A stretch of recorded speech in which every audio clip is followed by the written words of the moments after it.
how did you come to your expertise in these many different fields? Because you know a ton about the hormones in the body, and you know a ton about how the brain works, and you know some really sophisticated stuff. How did you come to learn some of these things? Well, Mark, the main reason I think is that throughout my life, I've been trying to be a better version of myself.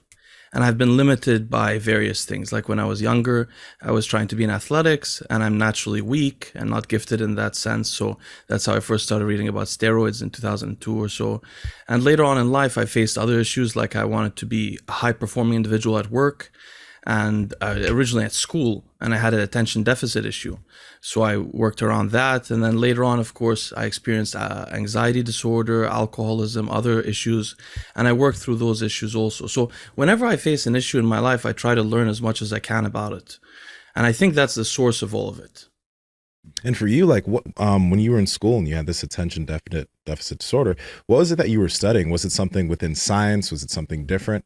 What was it that you were trying to go for, or that you were So going for? actually, my undergrad was in a business school at the Oh, Tepper School of Business at Carnegie Mellon. But I was trying to study quantitative optimization. So it's a field called operations research. And I was really limited in my first year or two by my ability to pay attention to a book. I mean, I would try my hardest, but I physically was unable, and throughout high school was the same thing. But my parents had always my father had always guided me against using medication.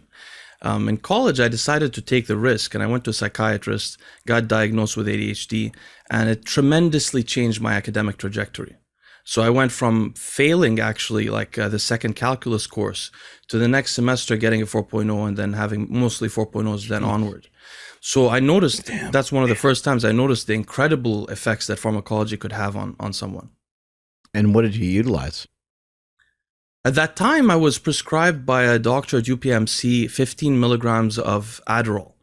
Later, I discovered that, and he also told me to take it every day. So these are some of the lessons I learned later. Taking it every day causes a downregulation in the dopamine system to where you get tempted to use higher doses over time. I think that's the reason a lot of people use high doses. If you start initially at a low dose and don't do it every day, like to take 2-3 days off a week, you can maintain the same dose for much longer periods. But that's what I was prescribed originally. And I suffered with side effects from that because it was a daily prescription. I'm just curious when it comes to Adderall, because I know people who've just taken it even though they've never been diagnosed with ADHD. But is it not something that you need to take to be able to like focus? Like, can you take it on a certain day and then the next day you're still able to have some effects from it? Or is it something that you need to continue taking? Because the people that I know take it, like, they're like, oh, I have a lot of work to do. So they'll just be, especially in college, people would just be popping Adderalls. Interestingly, by the way, that's been going on for 100 years. That's first started in Germany. In 1920s, people were already popping what's called Pervitin, which is methamphetamine, to study in the medical school. And in fact, there's some interesting evidence of that. But this is a great question you ask. So if you take it 4 days a week, those other 3 days, you have less stimulation than probably you did originally in the status quo, because you're now a bit adapted to the Adderall. But what I've noticed over time is that although you have a little bit of a trough in drive and workability for those 3 days, the average over time is superior to what you would have naturally. But you commented also on another subject, which is some people are not diagnosed with ADHD and take these medications and see performance advantages. That's a very interesting question. So some people, like for example, my wife, if she tried even a low dose, 2 milligrams of amphetamine, she'd feel like she's in a club, like she's partying. She can't focus. Yeah. So this is somebody that really does not benefit from this drug. This drug is not a medicine for her, right? But surprisingly, a lot of people can use low doses of this drug and find benefits. And the reason I believe is because ADHD is a poorly described phenomenon that has multiple etiologies, meaning ways in which the disease develops physically in the brain.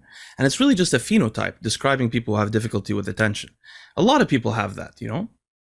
You personally utilize a lot of different medications for all kinds of different things, even without necessarily having symptoms. Is that right? Like maybe to perhaps prevent you from getting dementia and when you're older and things like that. Yeah. So this is something I do on my own. Obviously, it could, the medical profession would consider it risky, and I'm not a medical doctor. But there are some medications, like for example, metformin's been talked about a lot. That now there's a clinical trial in the US led by Nir Barzilai that is the first trial in history funded by the US government to test if a medication can extend life simply without disease. So there are medications like that that doctors are suspicious may extend life in all people, but they have never been trialed. So for example, like ezetimibe is a cholesterol medication with low side effects. It also lowers systemic inflammation. That's one of the drugs I take. Metformin is another one.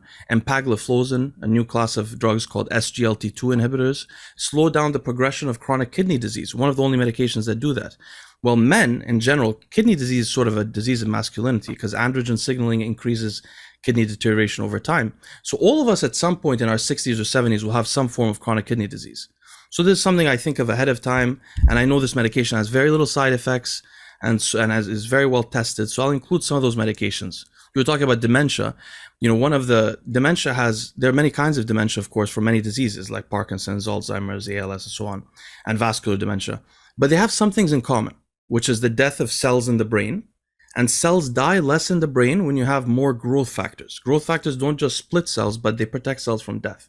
So I imagine something like an SSRI, long-term use, SSRIs work by upregulating growth factors in the brain, may protect some of the cells from death. They also lower inflammation in the brain, which is a common cause for dementias in general. Hey guys, if you like this clip, go ahead and comment down below and let us know what you liked about it. All right. Share this with a friend. Make sure to subscribe to the channel. And also, we are on Reddit and Discord.